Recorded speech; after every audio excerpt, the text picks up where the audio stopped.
Vamos a comenzar entonces una breve introducción. Invitamos a Víctor Piccinini, le damos la bienvenida, ha venido de Buenos Aires.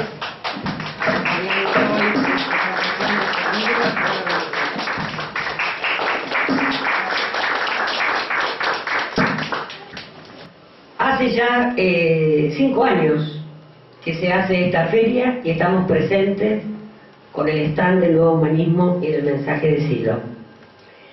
Nos convoca hoy la presentación de 2 libros de Silo: Carta a mis amigos sobre la crisis social y personal y humanizar la tierra. Son los libros que podemos ver en la mesa.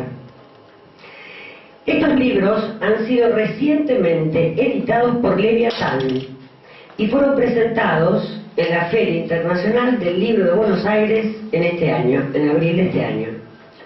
Ambos libros forman parte de una edición coleccionable que incluirá la publicación en forma individual de los escritos que conforman el tomo 1 y 2 de las obras completas de Silo. También tenemos en el stand aquí los volúmenes. Nos parece necesario hacer una breve introducción que contemple 2 aspectos. El primero, la obra literaria de Silo, que es el autor de estos escritos, y el segundo, ¿quién es Silo? Si nos referimos a su obra literaria, podemos decir que es amplia y abarca los campos de la psicología, la filosofía, la historia, la antropología, la literatura y la espiritualidad, apelando a presentaciones que van desde la prosa poética, el cuento corto, las narraciones, la exégesis, hasta los rigurosos ensayos. Toda publicación de sus libros ha sido acompañada de conferencias donde él mismo exponía el objetivo de sus escritos y el fundamento de su pensamiento. Podemos decir con total certeza que Silo es uno de los pensadores más profundos y provocativos de esta época. El volumen 1 de sus obras completas incluye Carta a mis amigos y Humanizar la tierra, que son los libros que Víctor va a presentar; Contribuciones al pensamiento, que consta de 2 ensayos característicos de la reflexión filosófica, Psicología de la imagen y Discusiones historiológicas. Otro de los escritos es El día de León Alado, que es un conjunto de cuentos y relatos del género fantástico que sutilmente nos remiten a las cosas importantes de la vida. Otro libro, Experiencias guiadas, con relatos breves, todos de final feliz, que apoyados en una forma literaria original, nos ofrece un conjunto de meditaciones dinámicas que ayudan a la integración de contenidos de la propia conciencia en la vida de nosotros, tanto sean del pasado, del presente como del futuro. Otro de los libros, Mito, Raíces Universales, donde se cotejan los sistemas de tensiones básicos que vivieron los pueblos en el proceso de formación de los grandes mitos. Por último, dentro del Obras 1, se encuentra Habla Silo, donde se hace una recopilación y se da cuenta de lo expuesto oralmente por Silo a lo largo de 3 décadas, ordenado en una primera parte, opiniones, comentarios y participación en actos públicos; una segunda parte, presentación de libros; y una tercera parte, conferencias. En el volumen 2 de sus obras completas se incluyen el Diccionario del Nuevo Humanismo, notas, que son unos breves relatos, y apuntes de psicología. En síntesis, estos libros, que se han traducido y publicado en los principales idiomas, lenguas y dialectos en todo el mundo, plasman un panorama maravilloso que estimula nuestros pensamientos, fortalece el corazón e inspira acciones de cambio y transformación en el turbulento mundo de hoy. El segundo tema que había anunciado y que nos propusimos abordar es ¿quién es Silo? Es difícil responder a esta pregunta, pero podemos afirmar por experiencia que Silo no solo es un pensador provocativo, como lo definimos al describir su obra literaria, Su obra va más allá del pensamiento porque su mensaje conecta con esa profunda espiritualidad que ha inspirado a lo largo de la historia los ideales más altos y las búsquedas más profundas. Vale hacer referencia a una definición que hizo Raúl Noro, un amigo, con motivo de la partida de Silo en septiembre del 2010. Él decía, en una nota que se publicó: en todas las culturas se manifestaron seres especiales que supieron ahondar, comprender la problemática de los tiempos más oscuros y plantear con claridad la huella de un futuro abierto y luminoso. Silo es uno de ellos. Y para aproximarnos a su verdadera dimensión de guía espiritual, nos parece oportuno, más que hablar, tratando de expresar lo que para mí es una experiencia, escucharlo a él directamente. Yo quisiera compartir con todos esta certeza profunda que dice: lo sagrado está en nosotros. Y nada malo puede ocurrir con esta búsqueda de lo profundo y lo innombrable. Yo quisiera, amigos, que se escuchara el mensaje de lo profundo. No es un mensaje estridente, es un mensaje muy quedo, que no se puede escuchar cuando se lo quiere atrapar. Yo quisiera, amigos, transmitir la certeza de la inmortalidad. Pero ¿cómo podría lo mortal generar algo inmortal? Tal vez deberíamos preguntarnos sobre cómo es posible que lo inmortal genere la ilusión de la mortalidad.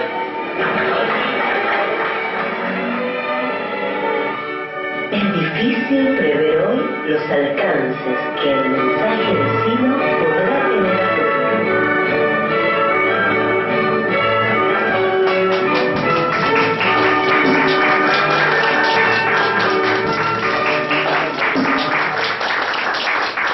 En primer lugar, quería agradecer a la editorial que editó estos libros, la editorial Leviatán,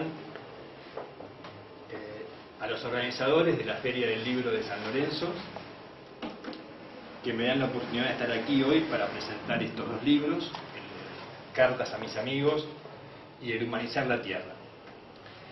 Y también un agradecimiento muy especial a los amigos del Parque de Estudio y Reflexión Carcarañá, que me invitaron y con los cuales me une mucho afecto desde hace muchos años. Desde el punto de vista personal, he participado en varias presentaciones de diferentes libros de Silo. Algunas fueron hechas por él mismo, otras fueron hechas por amigos de él, y también hubo otras que fueron hechas por personas que, habiendo leído parte de su obra, se animaron a hacer una presentación.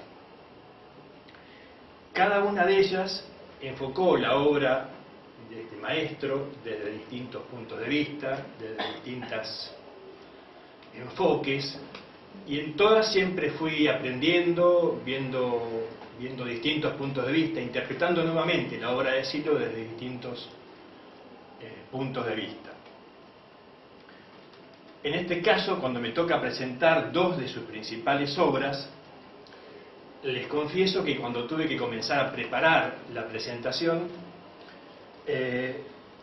me fue difícil decidir qué decir, cómo enfocar la presentación. Y esto les confieso que me ha pasado últimamente desde que este maestro ha partido, y porque desde el momento de la partida de Silo, de este tiempo, cada vez que me toca hablar de la obra de él, transmitir y tratar de darle continuidad e irradiar su obra, se me presenta la misma paradoja. ¿Cómo es que habiendo tanto en la obra de él para decir, cómo es que todas las palabras, todas las frases y enfoques que van surgiendo para la presentación quedan empequeñecidos a la luz de lo que uno realmente ha experimentado y siente internamente cuando se relaciona con la obra de él? ¿Cómo resolver esta paradoja de transmitir en palabras y en un escrito aquello que es vivencia profunda y que realmente las palabras no alcanzan a traducir? Así que de eso se trata esta presentación. De eso se trata esta presentación.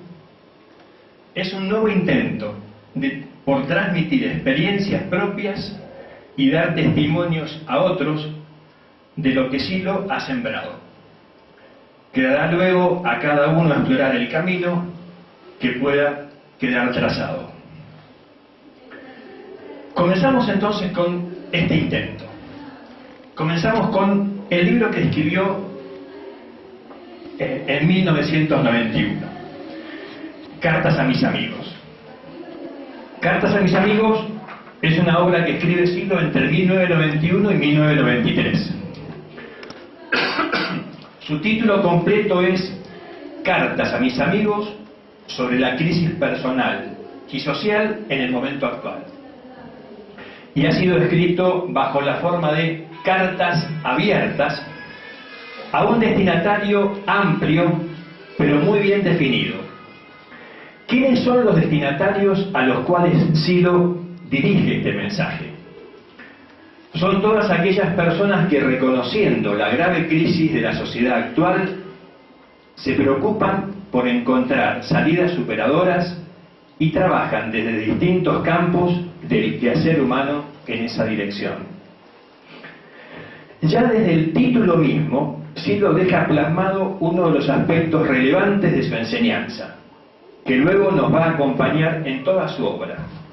Él plantea la crisis social y personal como realidades inseparables dentro de una misma estructura en permanente realimentación, y por ende todas las propuestas que presenta Silo nos llevan por el camino de una profunda transformación personal y social simultánea, diferenciándolas de otro tipo de propuestas que, ya sea por desconocimiento o por ingenuidad, se preocupan por el aspecto sociopolítico y dejan para un momento posterior el aspecto más íntimo y personal.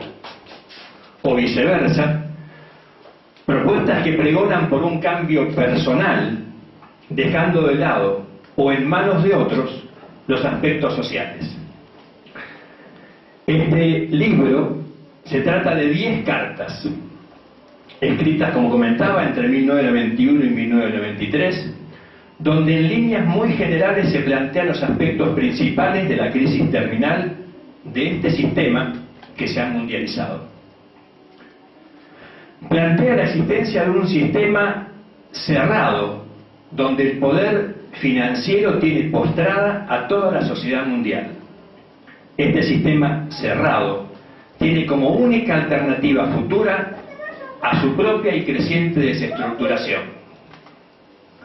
Este es el momento que vive la sociedad actual, que vivimos nosotros, con diferentes grados de desestructuración y violencia, dependiendo de la particular situación de cada región. La desestructuración social creciente tiene su correlato personal, que se expresa como creciente desorientación respecto al futuro y a lo que se debe hacer en el presente, llevando a los individuos a la confusión generalizada, donde reina la incoherencia. En esa confusión generalizada se modifica permanentemente lo que cada uno cree sobre el mundo, sobre las demás personas y sobre uno mismo. A esta situación social y personal la obra plantea la disyuntiva de solo dos posibilidades: caos destructivo o revolución humanista. Y esto está claramente expresado en la carta 7, del siguiente modo. El autor dice: en esta serie de cartas hemos hecho varios comentarios sobre la situación general que estamos viviendo. Como consecuencia de esas descripciones llegamos a la siguiente disyuntiva: o somos arrastrados por una tendencia cada vez más absurda y destructiva, o damos a los acontecimientos un sentido diferente. En el trasfondo de esta presentación está operando la dialéctica de la libertad frente al determinismo, la búsqueda humana de la elección y el compromiso frente a los procesos mecánicos cuyo destino es deshumanizante. Pero, ¿cómo el ser humano puede cambiar la dirección de los acontecimientos que parecen marchar mecánicamente a la desestructuración total con el consiguiente sufrimiento que conlleva? ¿Podrán los pueblos romper la mecanicidad de un sistema violento e inhumano que parece marchar irremediablemente al caos destructivo? ¿Podrá el ser humano comprender que la preocupación por el otro y la apertura hacia los demás necesita ocupar un lugar importante en su corazón y en su accionar si no quiere verse arrastrado y sumergido en ese caos? ¿Habremos llegado a un estado de madurez suficiente para comprender que no habrá progreso si no es para todos? Estas son las preguntas que se presentan a modo de hipótesis en estas cartas. Veamos resumidamente cómo se va respondiendo a estos interrogantes que se plantean. Las cartas 1, 2 y 3 enfatizan en las experiencias que les toca vivir a cada individuo en medio de una situación personal y social cada día más complicada. La carta 4 es un caso muy particular. En esta se esbozan las ideas que dan fundamento a los temas desarrollados en todas las cartas.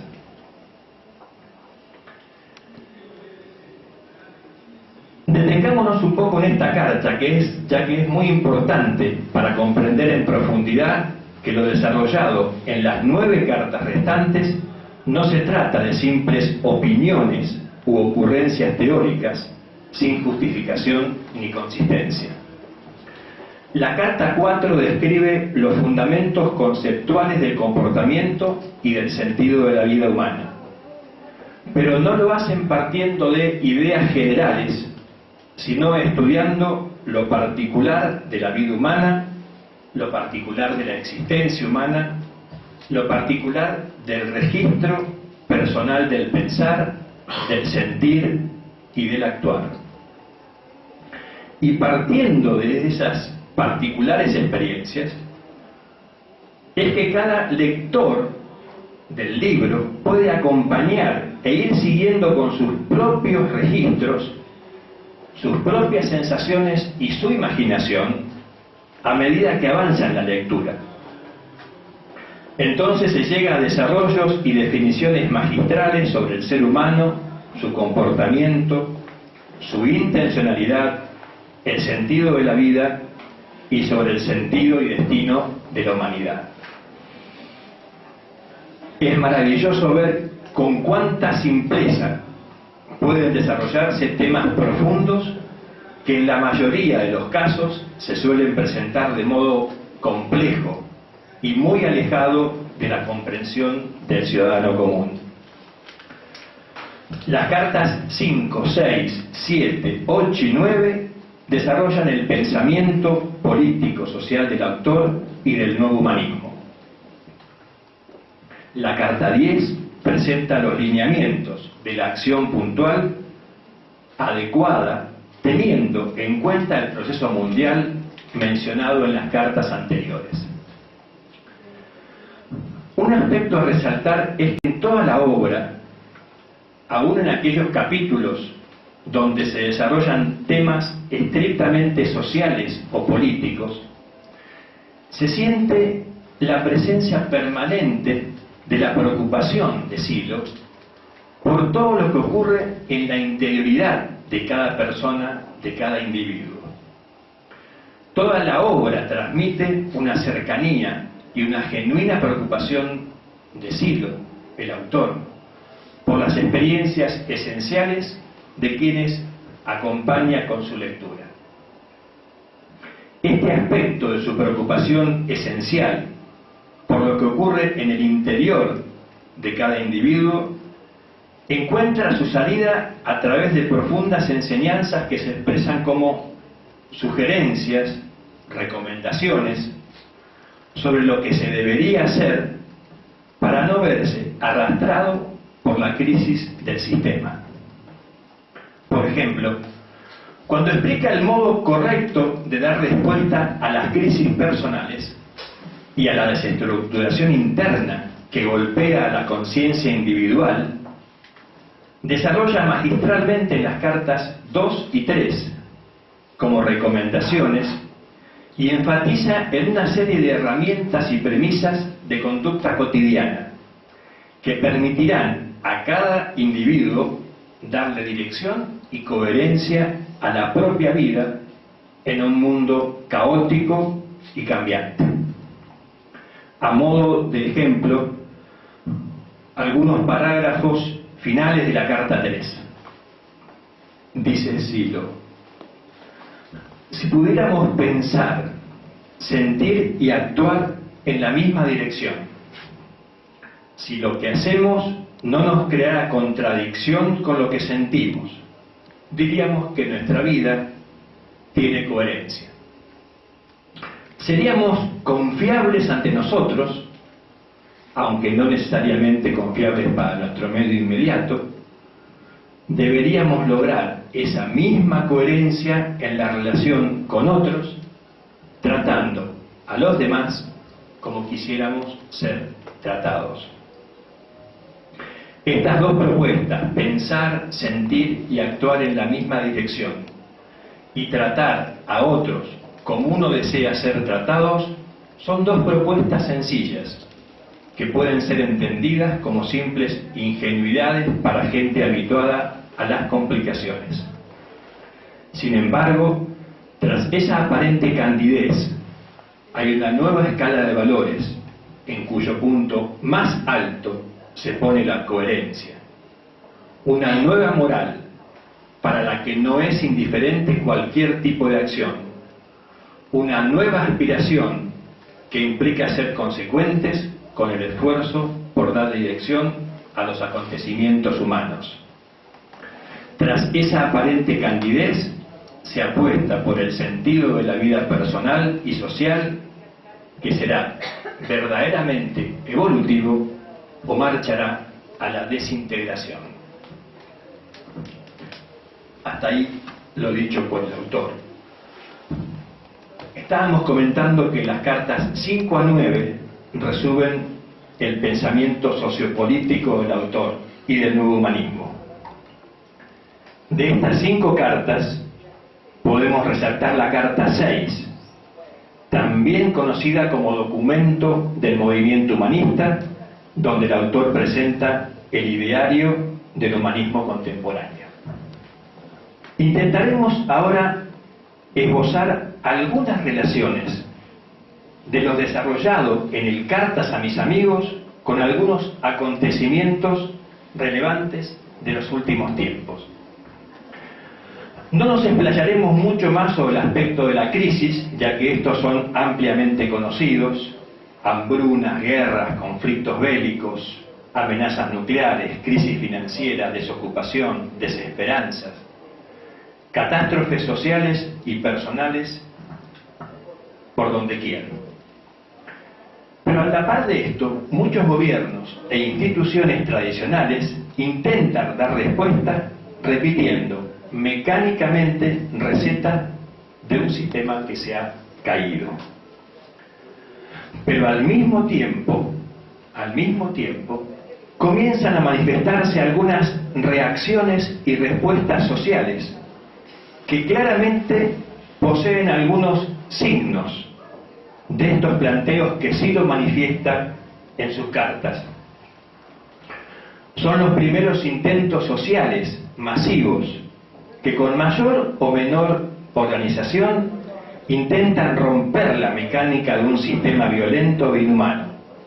Por ejemplo, las revoluciones de los países árabes, las movilizaciones antibélicas en Europa, América y Asia, las movilizaciones de los indignados en España, Italia, Francia, Grecia e Inglaterra, con sus concomitantes de ocupar Wall Street en diferentes ciudades de Estados Unidos.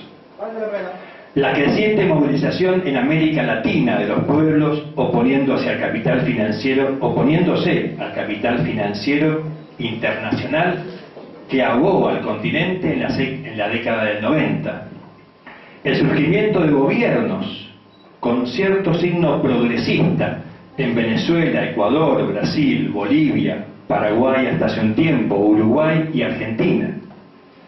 El avance en la legislación de diversos países de Latinoamérica en materia de igualdad, recursos naturales, género y antidiscriminación.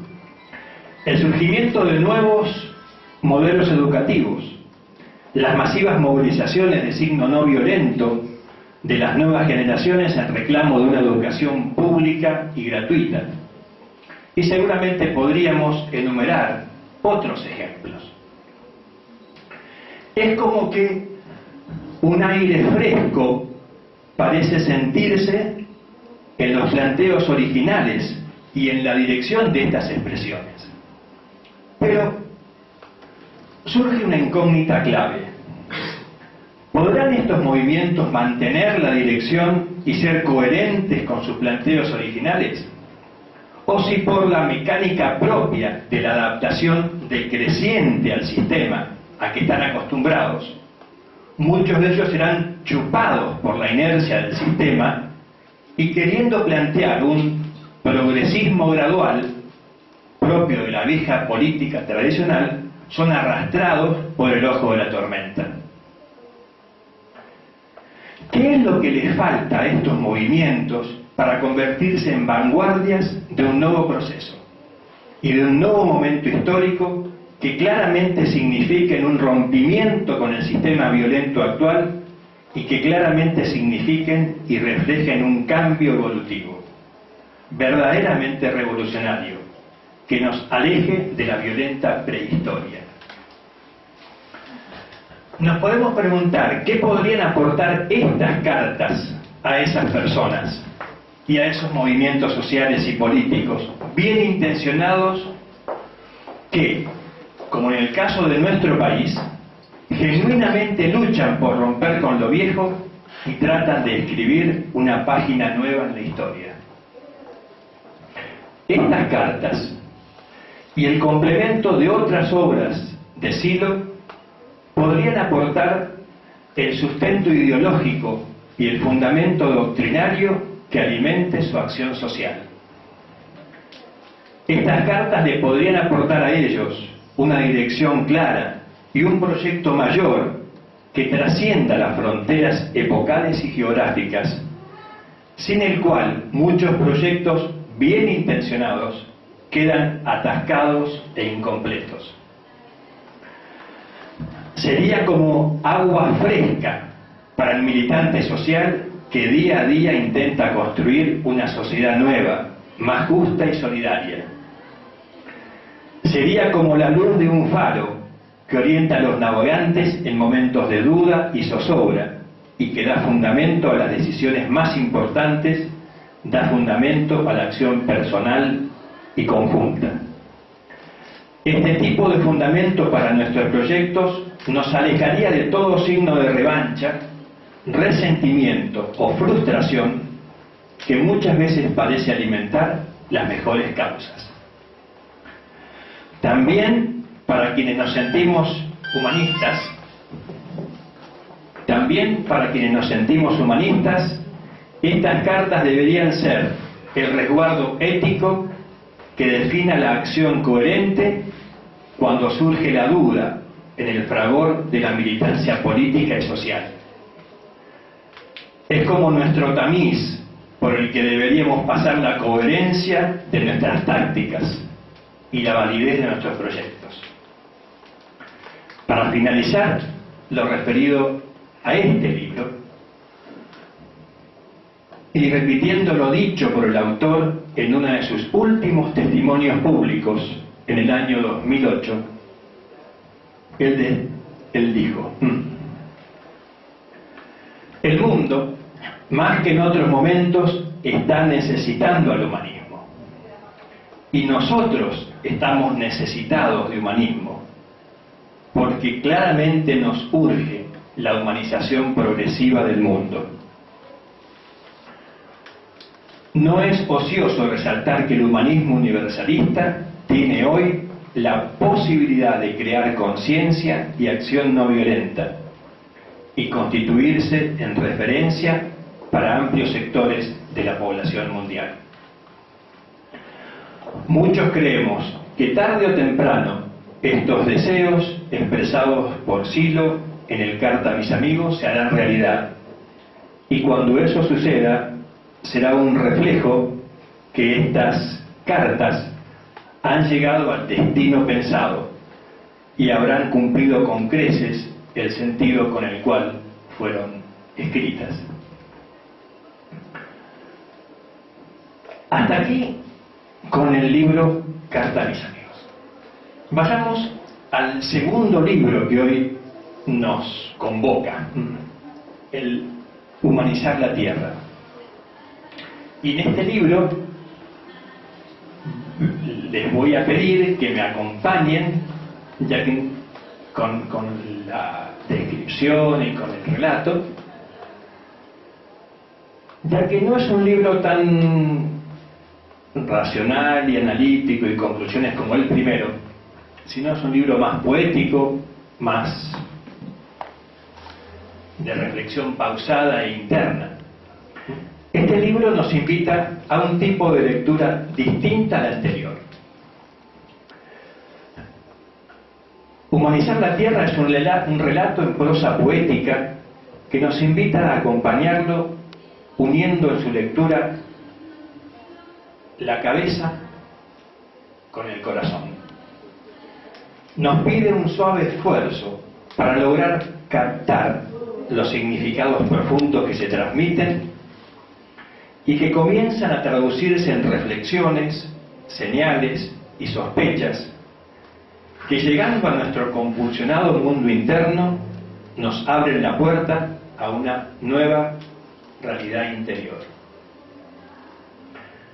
Intentaré transmitir con mis palabras, en esta parte de la presentación, mi testimonio personal de las comprensiones y experiencias que me han llevado la lectura, el estudio, pero por sobre todas las cosas, la reflexión profunda y la práctica de lo que este libro intenta transmitir.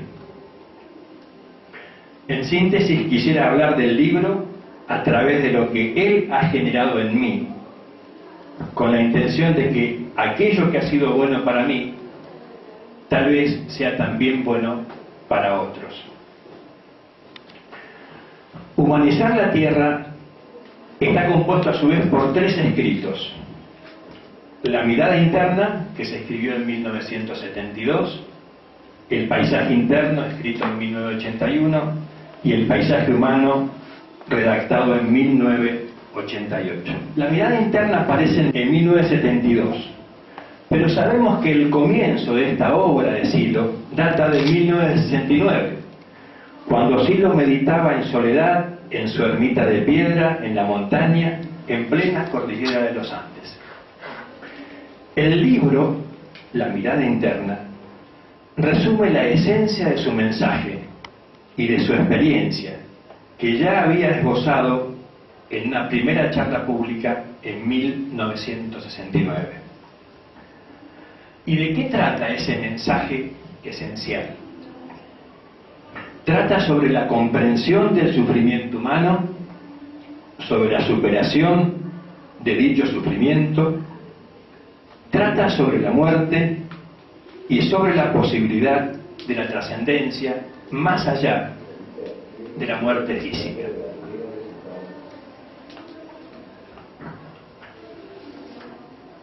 Silo nos dice en su obra que nuestro problema fundamental es el sufrimiento mental y la falta de sentido en la vida. El sufrimiento interno es el reflejo de la violencia que hay en nuestra mente. La raíz del sufrimiento es el temor a la enfermedad, el temor a la soledad, el temor a la muerte, el temor a la pobreza. El temor produce sufrimiento, el sufrimiento produce violencia y la violencia produce destrucción. Hay que buscar un camino, nos dice Silo, para salir de la rueda del sufrimiento. Hay que superar el deseo mecánico, superar el temor y la violencia en todas sus expresiones. El camino es la meditación y la reflexión interna, cumplir con mandatos y principios simples. En este camino, la mirada interna nos pone en contacto con la verdad revelada por un maestro y un guía espiritual. Nos pone en contacto con la experiencia interna, pero no con explicaciones de una experiencia, sino con experiencia, testimonio de experiencia de cómo superar el sufrimiento mental, con la posibilidad de comprender y superar la muerte física y la posibilidad de alcanzar la trascendencia inmortal.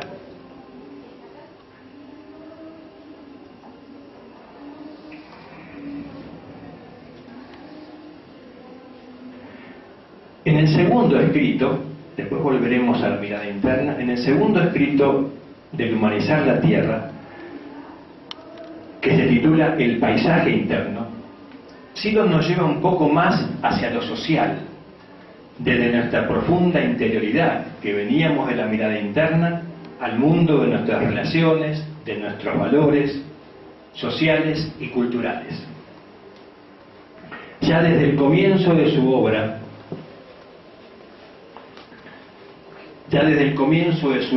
en un diálogo directo con el lector, nos pregunta. He aquí mi pregunta, dice.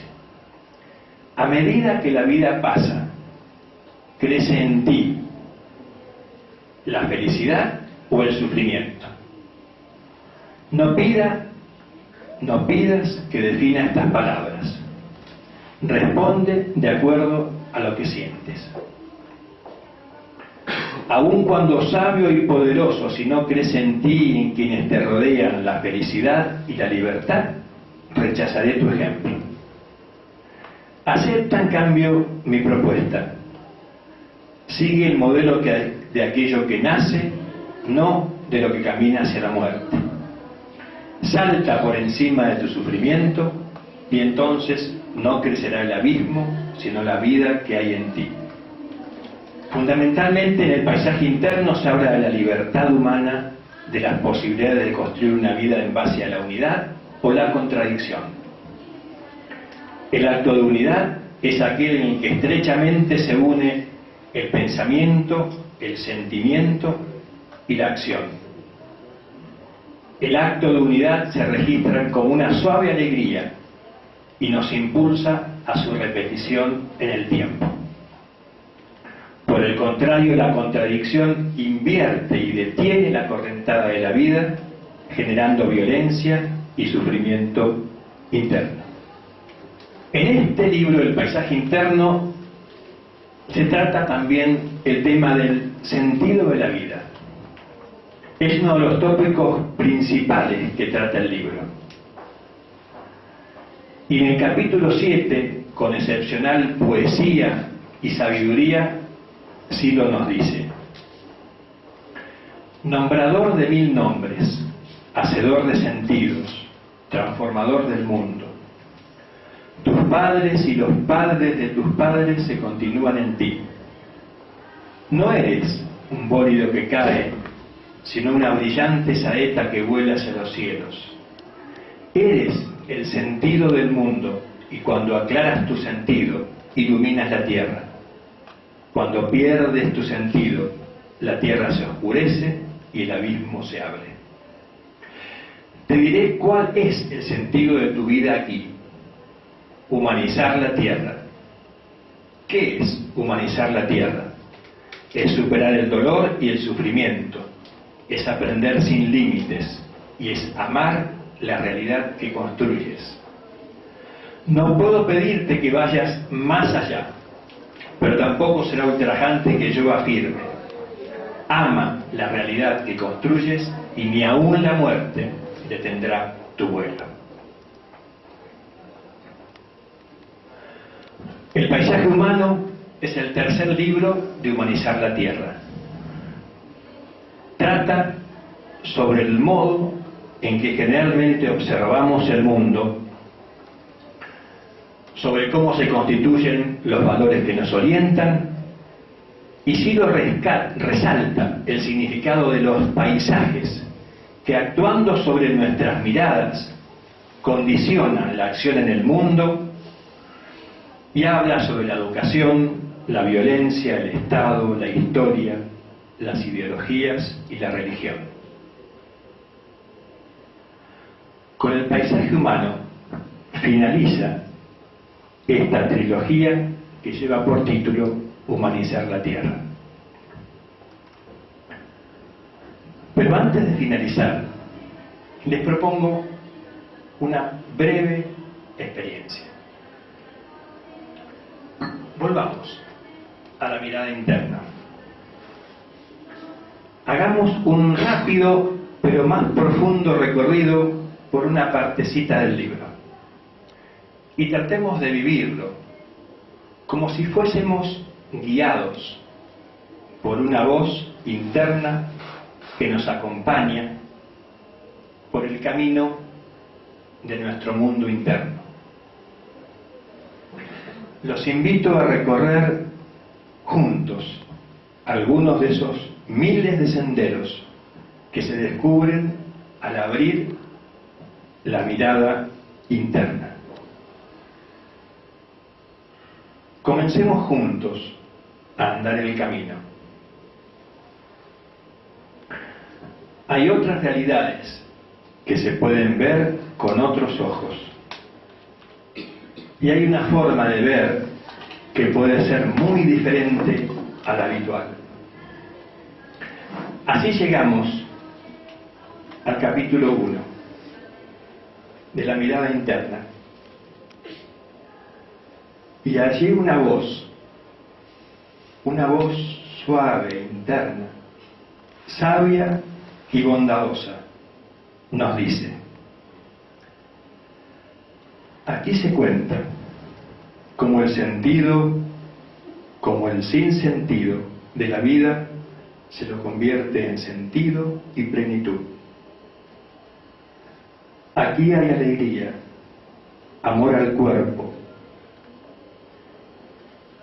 a la naturaleza, a la humanidad y al espíritu. Aquí se habla de la revelación interior a la que llega todo aquel que medita en humilde búsqueda.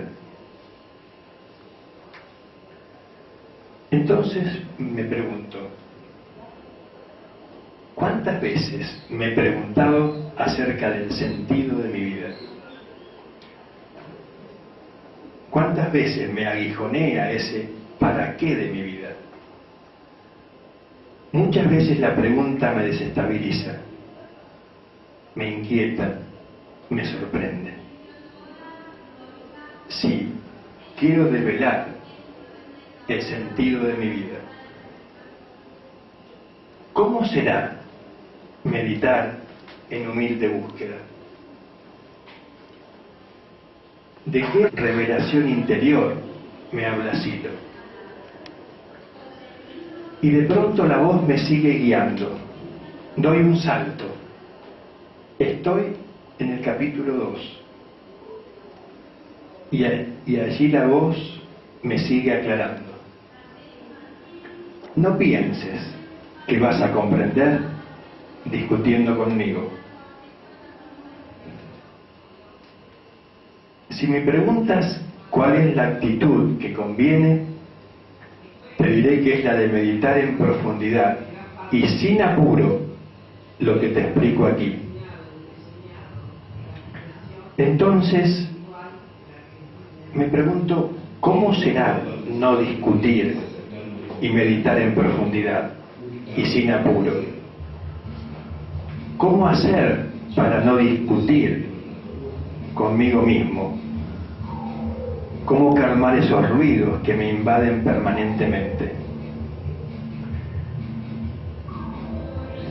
Entonces, como si dejara la superficie y buscara mayor profundidad, intento silenciar los ruidos, calmo el apuro, extiendo el tiempo.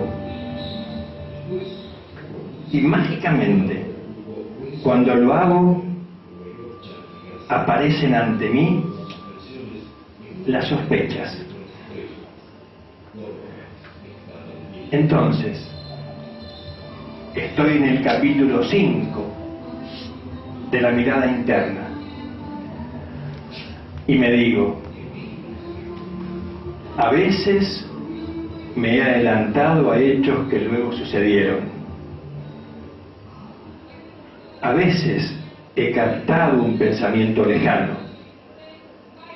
A veces he descrito lugares que nunca visité.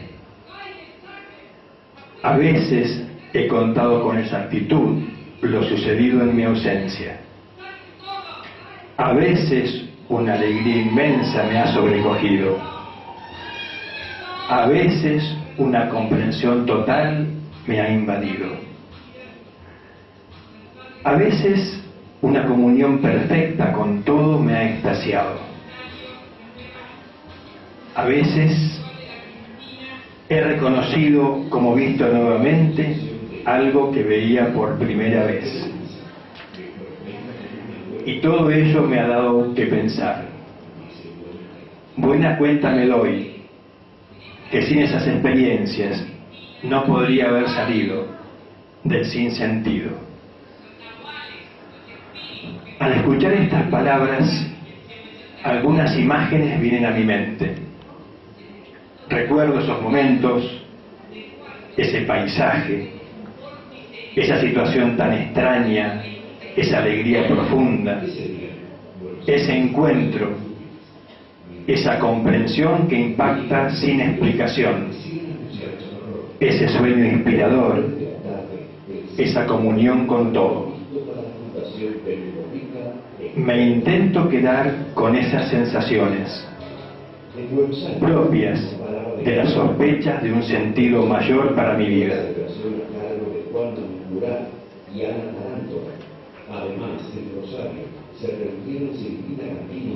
Entonces, y llegando al final de este camino, la experiencia y el silencio han reemplazado finalmente a las palabras en nuestro encuentro. Y si esto pasa, es una señal muy buena. Entonces, elevo un pedido para que desde ese silencio profundo sigan surgiendo las enseñanzas y las esperanzas que irradian estas dos obras de Silo. Quisiera agradecerles a todos el haber compartido este momento. Nada más. Muchas gracias.